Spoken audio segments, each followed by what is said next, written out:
Hello મિત્રો, welcome back to our new vlog. તો આજે આપણા નવો વ્લોગ છે એ કેક ઉપર છે, કારણ કે આજે મારો કેકનો ઓર્ડર છે. તો હું કેક બનાવું છું, તો મેં કીધું ચાલો થોડો વિડીયો બનાવી અને તમારી બધા સાથે શેર કરું. કેક આજે છે એનો ઓર્ડર 500 ગ્રામની કેકનો ઓર્ડર છે, પણ કેક કઈ રીતે બેક કરું છું એ પછી હું ક્યારેક બતાવીશ. પણ અત્યારે કેકને કટિંગ કેવી રીતે કરવી, કેકને શોક કેવી રીતે કરવી, આઈસિંગ કેવી રીતે કરવું, એ બધું આ વિડીયોમાં તમને જોવા મળશે. તો ચાલો વિડીયોમાં બન્યા રહેજો. તો મિત્રો, અહીંયા આપણી કેક બેક થઈ અને એકદમ ઠંડી કરી લીધી હતી મેં, અને હવે હું કેકને કટિંગ કરીશ. પણ કેક કટ કરતી વખતે સૌથી પહેલાં જે ડોમ શેપ હોય, એટલે કે જે એનો ફૂલેલો ભાગ હોય એને કાપી લેવાનો અને એકદમ સમતલ કરી લેવાની. અહીંયા જો મેં ઉપરનો ભાગ કાપી લીધો છે, અને હવે હું કેકને કટિંગ કરું છું. 3 પાર્ટમાં કટિંગ કરીશ. તો અહીંયા આ રીતે જે નવું શીખતા હોય ને એને આ રીતે હાથ ઉપર રાખો, કારણ કે હાથ ઉપર નહીં રાખો તો આડો ઓળો કપાઈ જશે. તો આ રીતે કેકને 3 પાર્ટમાં કટ કરી લેવાની.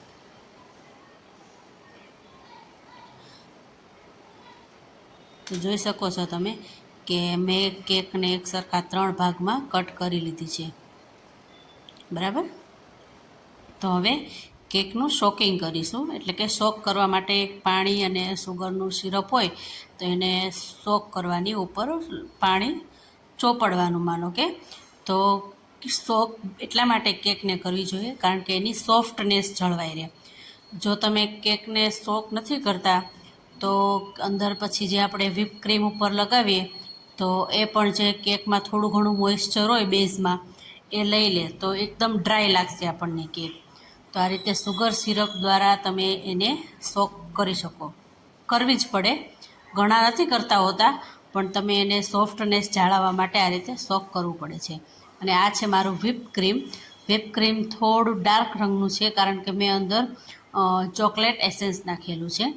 તો આ વ્હીપ ક્રીમ છે. વ્હીપ ક્રીમ સરખી રીતે વ્હીપ કરી લીધું છે. હવે એના ઉપર આપણે એને સરસ રીતે પાથરી લઈશું. એટલે કે અહીંયા હવે શરૂઆત થઈ ગઈ છે આઈસિંગની.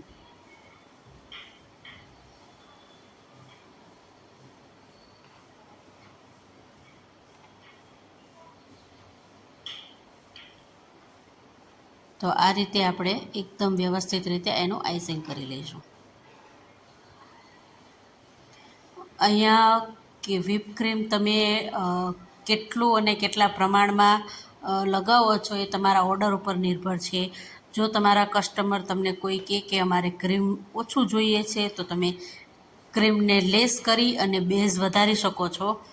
અથવા તો જો કસ્ટમરને કોઈ પ્રોબ્લેમ નથી આવતી તો જેન્યુઅન જેટલું ક્રીમ આપણે લગાવતા હોય એટલું લગાવી દેવાનું.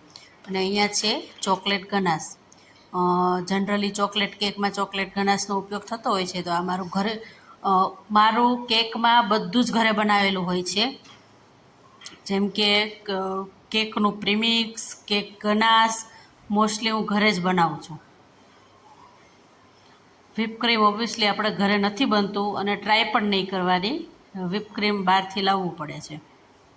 તો આ રીતે કેક ગનાશને સ્પ્રેડ કરી લઈશું, ચોકલેટ ગનાશને. અને ચોકલેટ કેક છે તો થોડા ઉપરથી ચોકલેટ ચિપ્સ અથવા તો ચોકલેટ્સના ક્રંચ કે એવું કંઈ હોય તમારી પાસે તો એ રીતે તમે નાખી શકો છો.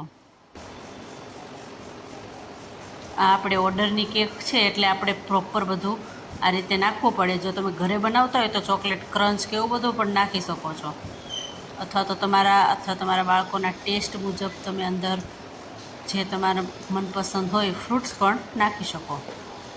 તો આ રીતે હવે કેકને શોક કરતા જઈશું, એના ઉપર આઈસિંગ કરતા જઈશું, ચોકલેટ ગનાશ અને ચોકલેટ ચિપ્સ, અને આ રીતે એને નાખી અને 3 લેયર્સ આપણે કમ્પ્લીટ કરી લઈશું.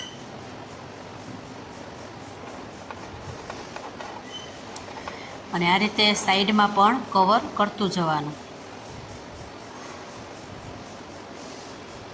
કારણ કે આપણે સાથે સાથે સાઈડમાં કવર નહીં કરતા જઈએ તો પછી પાછળથી બધું મેનેજ કરવું અઘરું પડી જાય. તો એને સાઈડમાં પણ સાથે સાથે કરતું જવાનું. આને ક્રમ્બ કોટિંગ કહેવામાં આવે છે.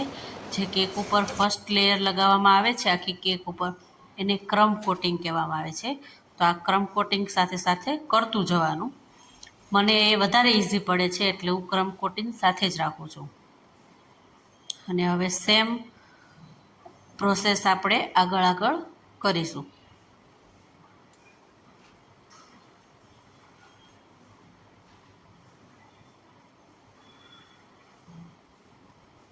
વિડીયો મેં થોડો સ્પીડમાં કરેલો છે કારણ કે ઘણાને પછી એકને એક પ્રોસેસ જોઈને કંટાળો પણ આવે. તો આ જ પ્રોસેસ આપણે 3 લેયરમાં કરવાની છે. અને જે સૌથી છેલ્લું લેયર છે એને આપણે સૌથી ઉપર રાખીશું અને એને પણ એકદમ વ્યવસ્થિત રીતે સોફ્ટ કરી દઈશું. અને એને આપણે આ રીતે ઉપર પહેલાં બેઝ ઉપર આપણે ગનાશ લગાવીશું અને એના ઉપર ક્રીમ આવશે. તો અહીંયા આપણું ક્રમ્બ કોટિંગ ઓલમોસ્ટ ડન છે, તમે જોઈ શકો છો. તો હવે આ ક્રમ્બ કોટિંગ ડન છે તો આપણે એને થોડી વાર માટે ઠંડુ કરવું પડશે કારણ કે જે એના ક્રમ્સ છે કેકના એ બેસી જાય અથવા તો ચોંટી જાય ક્રીમ સાથે. એટલે એ બધું થોડુંક ફ્રીઝ થઈ જાય તો આગળથી આપણને કામ કરવાનું ઇઝી પડે. તો આ રીતે જો કેકના બેઝ ઉપર મેં કેકને લઈ લીધી છે અને હવે એને 10થી 15 મિનિટ માટે ઠંડી કરવા ફ્રીજમાં મૂકી દઈશ. ત્યાં સુધી મારે જે ડેકોરેશનનો કલર લેવાનો છે એ કલર હું બનાવી લઈશ. તો આ કલર જે છે એ જેલ કલર છે. તો અહીંયા હું લાઇટ પર્પલ કલરનો યુઝ કરું છું. તો માત્ર 2 જ ટીપા નાખેલા છે અને એકદમ વ્યવસ્થિત રીતે એને મિક્સ કરી દઈશ. તો અહીંયા તમે જોઈ શકો છો કે એકદમ લાઇટ પર્પલ કલર છે, પણ સેજ કલર હું નાખી અને સેજ ડાર્ક કરીશ કારણ કે વધારે લાઇટ લાગે છે એટલા માટે. અહીંયા છે ને એક છોકરા માટે કેકનો ઓર્ડર હતો. આપણે બજારમાં જેમ છોકરા માટે લેવા જઈએ કપડાં અને કન્ફ્યુઝ થવાય ને, એમ છોકરા માટે કલર ચૂઝ કરવામાં પણ ખરેખર બહુ કન્ફ્યુઝ થવાય છે. તો એ મેં લાઇટ પર્પલ કલરનો યુઝ કર્યો હતો અને હવે હું કેકનું ફાઇનલ આઈસિંગ કરું છું. તો આ રીતે કેકને આઈસિંગ ઉપર ક્રીમ લેતું જવાનું અને બધી બાજુ સાઈડમાં વ્યવસ્થિત રીતે સરખા ભાગે લગાવતું જવાનું અને આ રીતે આઈસિંગ કરી લેવાનું.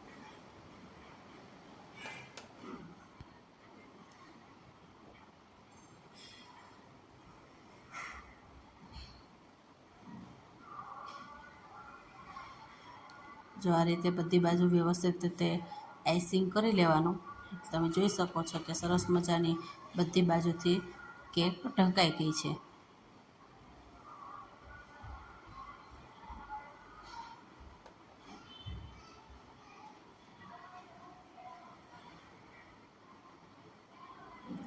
કેક બનાવવા માટે છે ને આ કેક સ્પેચ્યુલા તમારે રાખવું જરૂરી છે. હવે એને ફાઇનલ ટચ આપી દઈશું.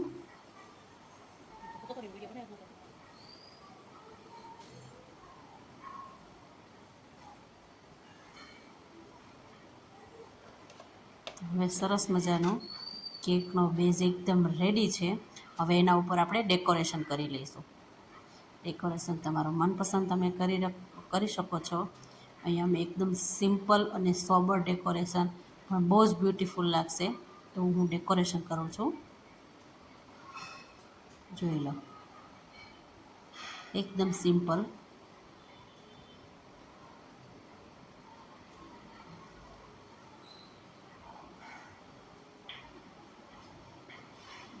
તો આ રીતે નોઝલની મદદથી ફ્લાવર કરતા જઈ અને તમે તમારા મનપસંદ ડેકોરેશન કરી શકો છો. અહીંયા કેકની બોર્ડરને કવર કરી લઈશું. જોઈ લો. અને આવા કેકના ને બધા તમારે અલગ અલગ વિડીયો જોવા હોય તો યુટ્યુબ ઉપર મારી ચેનલ છે તેજલ્સ બેકિંગ એન્ડ કુકિંગ, તો ત્યાં જઈ અને તમે અલગ અલગ વિડીયો જોઈ શકો છો.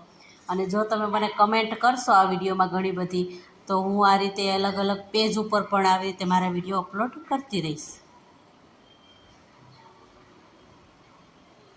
તો આ રીતે મારી અનુકૂળતા પ્રમાણે મેં કેકનું ડેકોરેશન કરી લીધું છે.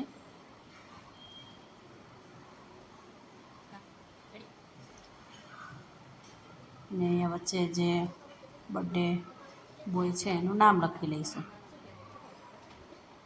જેનો ઓર્ડર હોય એ પ્રમાણે.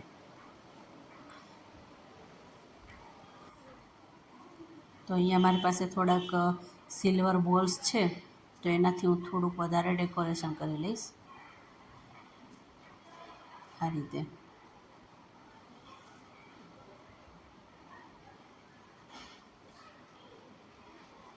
તો અહીંયા આપણી બ્યુટીફુલ કેક રેડી છે. મારી કેકની આ બનાવવાની રેસીપી તો નહીં કહું, પણ મારી કેક બનાવવાની પદ્ધતિ તમને કેવી લાગી અને કેક કેવી લાગી એ ડેફિનેટલી મને જણાવજો. જેટલું બને એટલી કોમેન્ટ કરજો અને વિડીયોને જેટલો બને એટલો શેર કરજો. અને આગળથી પણ તમે જો મને કમેન્ટ કરશો કે આવા નવા નવા વિડીયો જોઈએ છે, તો હું તમને આગળ નવા નવા વિડીયો આ રીતે અલગ અલગ પેજમાં શેર કરતી રહીશ. અહીંયા મેં બટરફ્લાય વડે સરસ મજાનું ડેકોરેશન પણ કરી લીધું હતું. ચાલો, વિડીયોને લાઈક કરજો, મને ફોલો કરજો, અને કેક ગમ્યું હોય તો ઓર્ડર કરવો હોય તો મને મેસેજ કરજો. ચાલો, આવજો બધા. જય સ્વામિનારાયણ, જય શ્રી કૃષ્ણ. લાઈક કરવાનો નહીં ભૂલતા મિત્રો, અને શેર ચોક્કસથી કરજો. આવજો બધા.